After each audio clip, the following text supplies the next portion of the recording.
Olá! Áudio de Flávio Bolsonaro pedindo dinheiro a dono do Master repercute.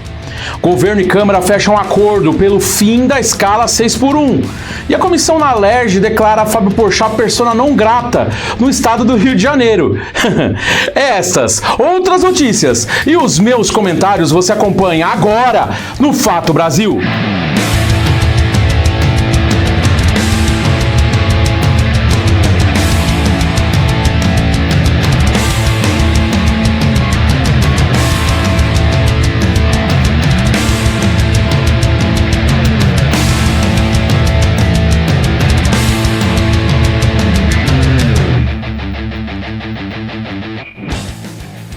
E estamos começando mais um Fato Brasil aqui na WTV. Muito obrigado pelo carinho da sua audiência. Fato Brasil, que é um programa que a gente traz aqui da semana todos os principais assuntos que nortearam as nossas vidas aqui em nosso país, né? A gente tem um foco aqui em São Paulo, porque a nossa TV é de São Paulo, mas a gente fala do Brasil inteiro, né? Lembrando que você pode acompanhar além do nosso site, você também pode acompanhar a WTV Brasil nas nossas muitas redes sociais, o Facebook, o Instagram, o Blue Sky, o X, que é o antigo Twitter, a Júlia Sampaio aqui da TV fala que é o Twitter, os Threads, aí também nós temos os nossos cortes nos vídeos curtos do TikTok e o Quai, seu app de vídeos curtos. E, claro, no YouTube, estamos com toda a nossa grade no YouTube, né? Nossa grade própria no YouTube, onde em todas as redes, inclusive no YouTube, nós somos @WTV Brasil. Lembrando ainda que você pode acompanhar a gente pela Soul TV, onde nós somos o canal 89. Em breve, outras plataformas também onde você pode acompanhar o nosso canal linear 24 horas, além de acompanhar o nosso canal 24 horas no nosso site wtvbrasil.com.br. Então, na plataforma, na Soul TV, no YouTube, nas redes sociais, é tudo @WTV Brasil e na Soul TV, canal 89. É isso. Bom, gente, não tem como a gente precisa começar o programa, claro, mas não tem como fugir disso, né? Vocês sabem muito bem, para quem já está acompanhando o Fato Brasil há um tempo, que a gente transformou nosso programa em um programa semanal, que no momento está indo ao ar todas as sextas-feiras, mas se você estiver assistindo no final de semana, através do nosso canal linear ou no YouTube, é o resumo de toda a semana que passou aí para trás. Tá bom? É isso. Bom, claro que o Fato Brasil começa com uma repercussão de um áudio envolvendo o senador Flávio Bolsonaro. E, claro, Daniel Vorcaro, o ex-controlador, né, o ex-dono, ou dono, né, do Banco Master, que passou a dominar o debate político em Brasília essa semana, ontem, né? Aliás, a partir de quarta-feira, né? A gravação revelada pelo Intercept Brasil, né, que é o site do Intercept Brasil, mostra uma negociação ligada ao financiamento de um filme sobre Jair Bolsonaro e provocou reações. Vamos ver todos os detalhes na reportagem da TV Brasil. Vamos lá. Segundo o portal, o senador Flávio Bolsonaro, do PL do Rio de Janeiro, enviou mensagem de áudio pedindo dinheiro ao banqueiro preso Daniel Vorcaro. A troca de mensagens ocorreu no dia 16 de novembro, um dia antes de Vorcaro ser preso tentando fugir do Brasil. Vorcaro fugia durante a investigação que descobriu que o Banco Master gerou um rombo de mais de 40 bilhões de reais no Fundo Garantidor de Crédito, instituição que funciona como um seguro que reembolsa investidores quando o sistema financeiro passa por turbulências. Na prática, Vorcaro prometeu aos investidores um valor de juros muito maior que o mercado. E caso não pagasse, quem perdeu dinheiro no Master poderia sacar o valor perdido do fundo garantidor, que serve de SOS ao sistema.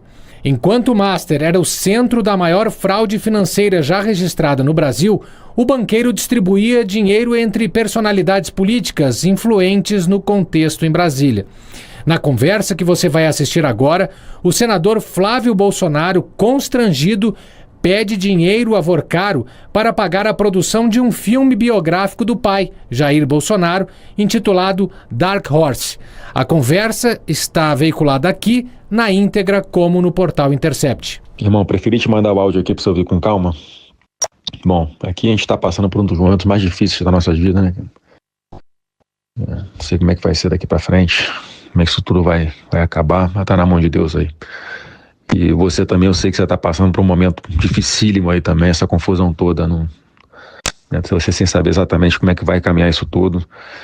E apesar de você ter dado a liberdade, Daniel, de a gente te cobrar, eu fico sem graça de ficar te cobrando, tá? Mas, enfim, não... é porque tá num momento muito decisivo aqui do filme. E como tem muita parcela para trás, cara, tá todo mundo tenso. E eu fico preocupado aqui com o efeito ao contrário do que a gente sonhou pro filme, né? Imagina a gente dando calote num Jim Caviezel, num Cyrus, os caras, pô, renomadíssimos lá no cinema americano, mundial. Pô, ia ser muito ruim, né? Todo efeito positivo que a gente tem certeza que vai vir com esse filme pode ter o efeito elevado a -1 aí, cara. Então, se você puder me dar um toque, uma posição aí, Daniel, porque a gente precisa saber o que faz, cara, da vida, porque já tem muita conta para pagar esse mês e o mês seguinte também. E agora que é a reta final, que a gente não pode vacilar, não pode não honrar com os compromissos aqui, porque senão a gente perde tudo, cara. Tudo contrato, perde ator, perde diretor, perde equipe, perde tudo. Podemos dar um toque aí, irmão. Desculpa o áudio longo aí, tá? Um abração, fica com Deus, cara. Enquanto devia para empresas públicas de previdência, segundo a investigação do Intercept, Vorcaro prometeu transferir 134 milhões de reais para as empresas produtoras do documentário. Eu sei que você está esperando o meu comentário sobre isso. Eu sei. O senador Flávio Bolsonaro, que se diz, não sei como é que vai ser a partir de agora, pré-candidato à presidência da República, apoiado aí, pesquisas, falando que ele ganha no segundo turno, e apoiado por pessoas voltadas à extrema-direita, né? E muitas pessoas enganadas por esse discurso da extrema-direita, né? Ele é o representante da extrema-direita, tentando passar uma imagem de cometido, né? De ser mais... Até então, vamos lá. Até então, Flávio Bolsonaro ficava falando que os envolvidos com o caso do Banco Master, com o Daniel Vorcaro, era o Lula. E a galera da esquerda. Tudo é esquerda, porque tudo é o Lula, né? Poxa, eu até tenho eu acho que eu tive uma ideia. Não sei o que você acha aí. Fala pra mim nas redes sociais e tal. Embora eu falo, o pessoal fala na rede social comigo, o pessoal não fala, né? Aí depois eu não leio mais nada na rede social e fica reclamando. A gente manda mensagem, mas você não lê, mas vocês também não mandam. Aí fica difícil. Mas então, vamos criar um quadro aqui. E o Lula? Porque sempre é essa a resposta. Mas ficou escancarado. Por quê? O senador, através de nota, fez um vídeo. Eu não vou exibir o vídeo. Mas falando o seguinte, que ele ali é uma pessoa privada pedindo um financiamento para uma empresa privada para um filme privado. Que o filme... Ai, meu Deus. Bom, se a gente acompanhar as cenas, o filme parece coisas que são realmente feitas num equipamento que é instalado nas casas, num quarto onde se chama privada mesmo. Porque gastar, não sei, quase, assim, um montante assim, de quase 200 milhões de reais num filme para cenas porcas.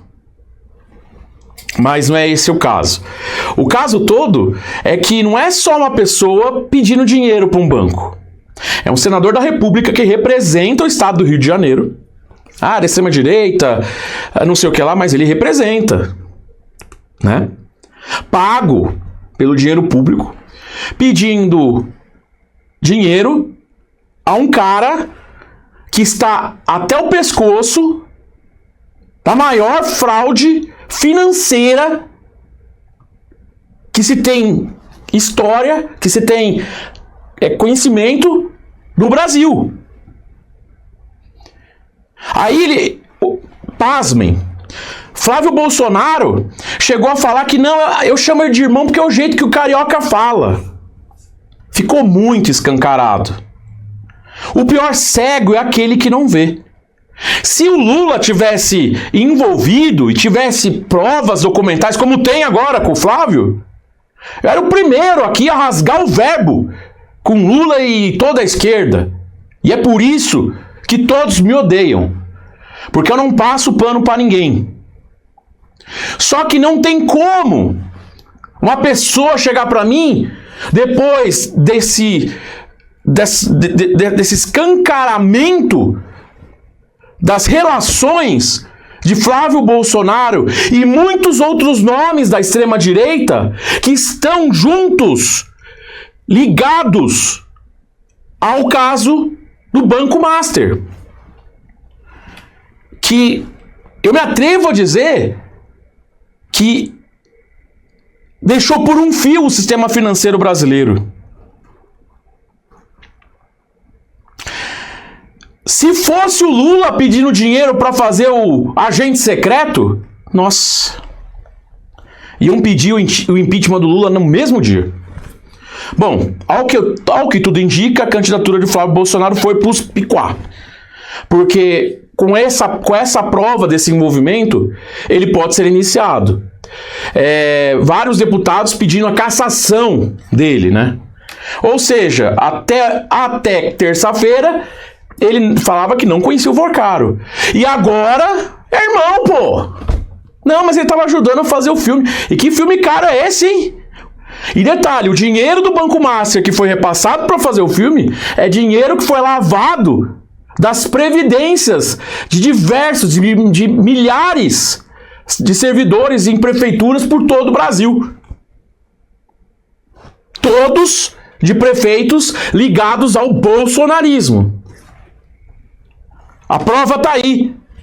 Não tem como dizer o contrário. Claro, tem que se passar por um processo, não estou dizendo que não.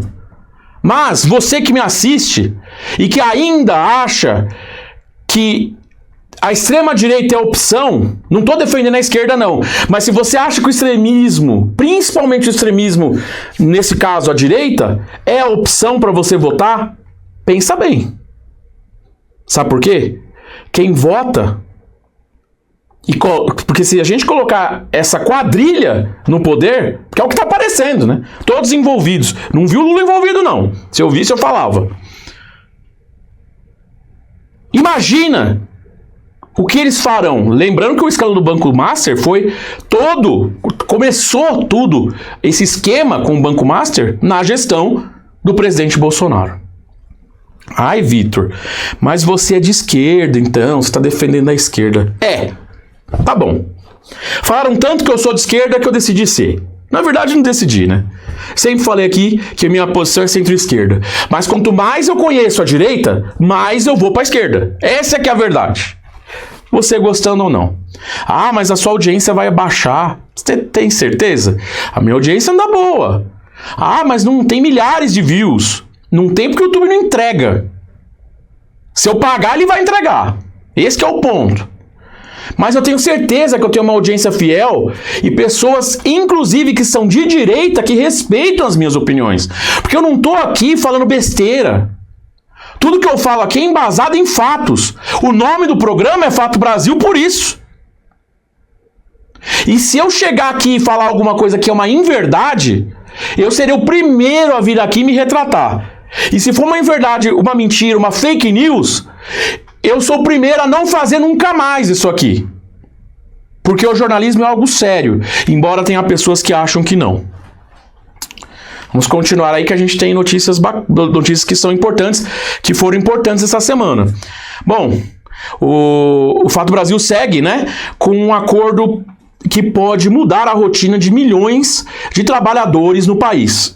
O governo e Câmara fecharam um entendimento para avançar com o fim da escala 6x1 e a redução da jornada semanal. E é o que a gente vai ver agora na reportagem da TV Brasil. Vamos entender o que aconteceu. O projeto de lei em regime de urgência enviado mês passado pelo governo federal deverá tratar de situações específicas de algumas categorias, além de ajustar a atual legislação à nova proposta de emenda à Constituição. Estabelecemos que o encaminhamento da PEC será pela redução da jornada de trabalho de 44 horas para 40 horas, com 2 dias de descanso, sem redução salarial. nós queremos também fortalecer as convenções coletivas para que elas possam tratar das particularidades de cada setor. Além do presidente da Câmara, participaram da reunião hoje ministros do governo Lula e membros da comissão especial que debate o fim da escala 6x1.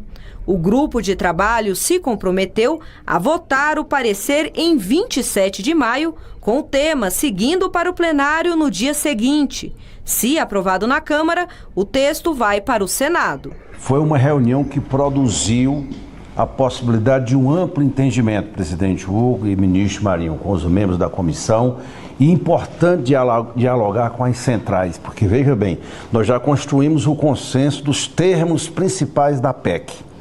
Isso é muito importante. O governo defende que a votação aconteça nas duas casas ainda neste semestre, sem regra de transição, para que tenha efeito imediato. O fim da 6x1 foi a principal reivindicação dos atos do Dia do Trabalhador deste ano. Se aprovada a mudança, o Brasil vai se somar ao México, Colômbia e Chile como mais um país da América Latina a ter redução de jornada nesta década. E o que vai ser um avanço. Mas eu vou falar aqui agora, é muito bom esse acordo que foi fechado com a Câmara para fazer a votação, mas eu vou falar com os nossos deputados federais, que são os primeiros que vão votar, e depois com os senadores. Atenção, deputados. Quem votar contra o trabalhador não vai se eleger. Não, que não sei o que. É isso. Quem votar contra o trabalhador, nós vamos exibir o rosto. Aqui no Fato Brasil eu faço questão de mostrar o rosto de cada um sem vergonha que ouse votar contra o fim da escala 6x1. Sabe por quê? Isso não é uma pauta de esquerda. Isso não é uma pauta de um grupo. É uma pauta de todo trabalhador que merece ter mais tempo para a própria família, que se dizem serem defensores da família. E também vai um recado aqui para algumas pessoas que eu conheço que estão criticando o fim da escala 6x1, sendo que eles são os que mais se ferram na 6x1. É a síndrome do cachorro vira-lata. Ele vê ali, ele acredita em tudo sem checar e tá defendendo algo que ele mesmo é prejudicado. Vamos para a próxima notícia porque o tempo urge, né? Vamos falar agora da nossa querida Sabesp, né? Vamos falar da explosão no Jaguaré, na zona oeste aqui de São Paulo, que deixou mortos, feridos e diversas casas danificadas.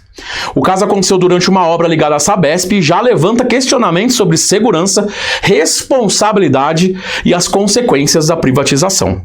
A gente vai trazer algumas imagens aí que a gente pegou das redes sociais mostrando o momento da explosão e depois o fogo, né?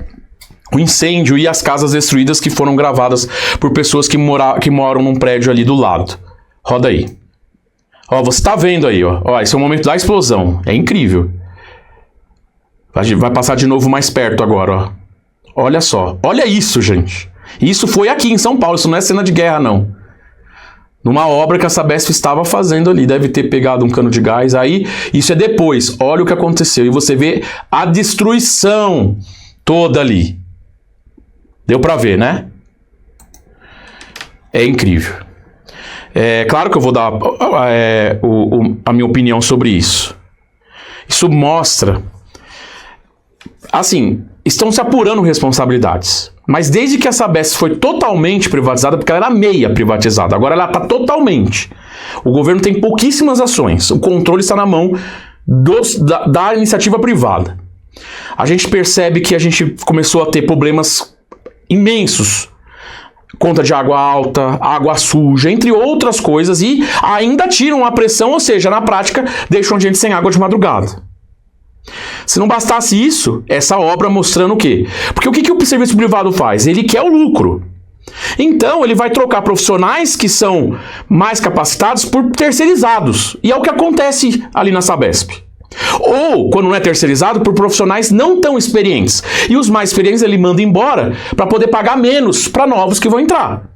menos direitos, aquelas coisas todas, com uma atualização de contratos. Isso é uma prática comum na iniciativa privada. E aí, a gente vê um serviço que, eu já disse aqui, que eu sou contra a privatização de bens públicos, serviços essenciais como água e luz. Aí a gente vê uma questão dessa. Pode ser que na obra tenham furado um duto da Comgás, que também está lá, prestando. Eu já vou ler aqui o que elas falaram. Mas é muito importante a gente perceber o efeito que está intimamente ligado à privatização de serviços essenciais. Daqui a pouco eu vou falar de outra privatização também aqui. Mas isso daí levanta esse questionamento. Será que a privatização da Sabesp foi algo bom? Só se foi para quem é dono da Sabesp. Ou para o governador. E o prefeito de São Paulo. E outros prefeitos que aprovaram aí no nosso estado. Entendeu? Agora, para o povo, a gente só tá, como sempre, como diria meu amigo, só vai tomando na tarraqueta. É isso. Bom, até o fechamento da edição do Fato Brasil, 2 mortes foram confirmadas após a explosão no Jaguaré, na zona oeste de São Paulo. A Sabesp e a Comgás informaram que vão pagar auxílio emergencial às famílias afetadas, valor que foi ampliado de 2 para 5 mil reais, além de oferecer hospedagem, assistência social, atendimento e ressarcimento dos prejuízos causados. É o mínimo, né? É o mínimo que poderia fazer. É necessário concluir a investigação do que causou esse acidente, e isso levanta, como eu falei, um alerta sobre efeitos da privatização. Também falando sobre privatização, o Ministério Público de São Paulo abriu um inquérito para apurar uma série de falhas recentes na Via Mobilidade, carinhosamente apelidada de Via Calamidade. Né? Que ela é boa em processar a gente da imprensa que tá falando mal dela, mas ela não é boa para fazer a coisa funcionar direito. Quem anda sabe como é que é, porque eu também ando de Via Calamidade e sei como é que funciona.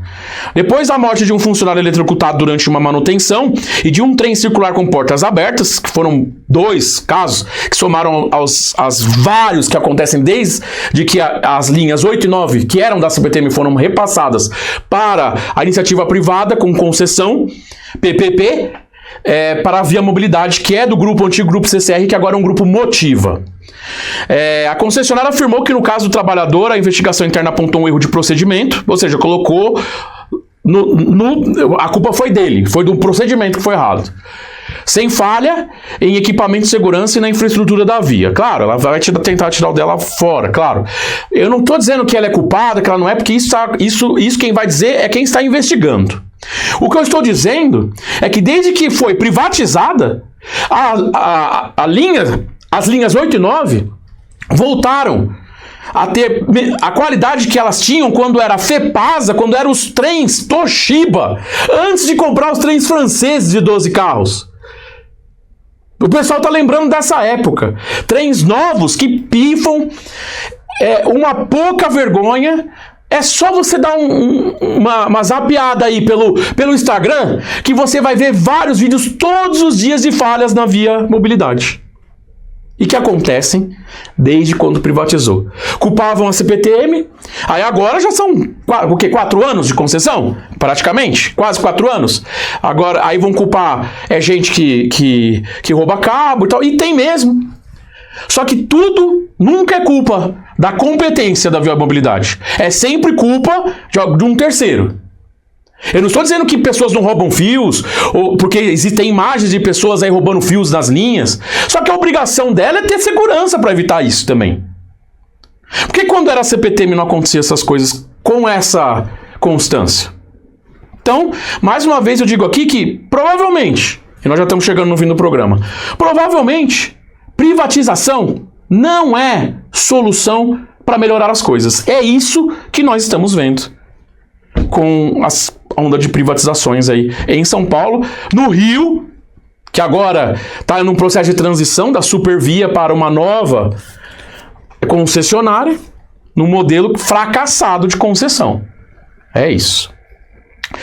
E agora nós vamos encerrar com algo até um pouco engraçado, para não se dizer trágico, para não se dizer cômico. A Comissão de Constituição e Justiça da Assembleia Legislativa do Rio aprovou um projeto que declara Fábio Porchat persona não grata no Estado. Em uma proposta apresentada pelo deputado Rodrigo Amorim, que é do PL, a medida teve 4 votos a 2 e agora segue para o plenário da Casa, depois de já ter empacado em empate na votação anterior. A justificativa do projeto cita as esquetes do Porta dos Fundos, né? Que o humorista é um dos criadores, né? E críticas feitas por ele a Jair Bolsonaro, porque não pode criticar o Bolsonaro e não pode criticar nada, não pode fazer humor, né? E ele é muito ruim, então é persona não grata. Aí, gente, o Fábio Porchat, e nós vamos estar encerrando o programa já com isso, mas eu preciso mostrar isso para vocês. Fábio Porchat respondeu quando soube que corre o risco, né, passou na comissão e vai para o plenário para ser declarado uma pessoa não grata, né, no estado do Rio de Janeiro. E claro que a gente vai mostrar a resposta dele no ar. Olha só. Considerado persona não grata pela Comissão de Constituição e Justiça da Assembleia Legislativa do Rio, Alerj. Olha, eu tenho mais de 20 anos de carreira, eu já ganhei prêmio. Assim, nunca pude imaginar que eu fosse conseguir chegar nesse lugar. Deputado chateado comigo é um negócio que enche o meu peito de orgulho. Eu tô até meio tremendo. Eu recebi voto de gente da família Ponce, uma família que tem uma trajetória linda no Rio de Janeiro. Eu falo isso, me dá um arrepio, um negócio. Eu quero agradecer muita gente que me fez chegar até aqui, ao Porta dos Fundos, meu pai, minha mãe, mas especialmente todos os deputados que podiam estar debatendo segurança pública do Rio, que quem vai ser o governador, que não tem governador que eu vi agora, podiam estar atrás de milícia, tentando levar saneamento básico para as comunidades, mas não, eles estão pensando em mim. Isso não é para qualquer um, gente. Não é todo mundo que pode bater no peito e dizer que é persona não grata pela Alerj. Flor de Lis não é. Os irmãos Brazão comandaram a Alerj até, mandaram matar Marielle, não são. Fabrício Queiroz, que é um querido que está sumido agora. Mas eu também sei que esse é só o primeiro passo, que agora ainda vai para o plenário. Eu preciso de 41 votos. Fica aqui meu apelo, por favor, pensa com carinho, me dá essa chance. Eu prometo que eu vou fazer jus, eu vou continuar fazendo os vídeos de comédia sempre, vou continuar xingando o político filha da puta, não vou parar. Confia em mim. Eu quero chegar onde nenhum comediante chegou. Eu conto com vocês do fundo do coração. Obrigado.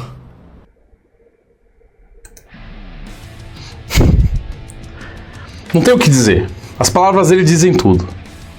E assim, eu vou encerrar o Fato Brasil de hoje. Muito obrigado pelo carinho da sua audiência. Semana que vem eu volto com mais um resuminho das notícias da semana. E só pra encerrar, é engraçado, né? Tira o GC aí, gente. Como que pode, né? E esses caras dizem que se a gente tirar 6 por 1 vai falir o Brasil. E olha o que esses caras estão fazendo. Não é porque foi o Porchat, não, mas tanta coisa importante que o povo do Rio tem que resolver e eles vão fazer isso. É brincadeira, gente. É brincadeira uma coisa dessas. Como é que pode? Tchau, gente. Até semana que vem.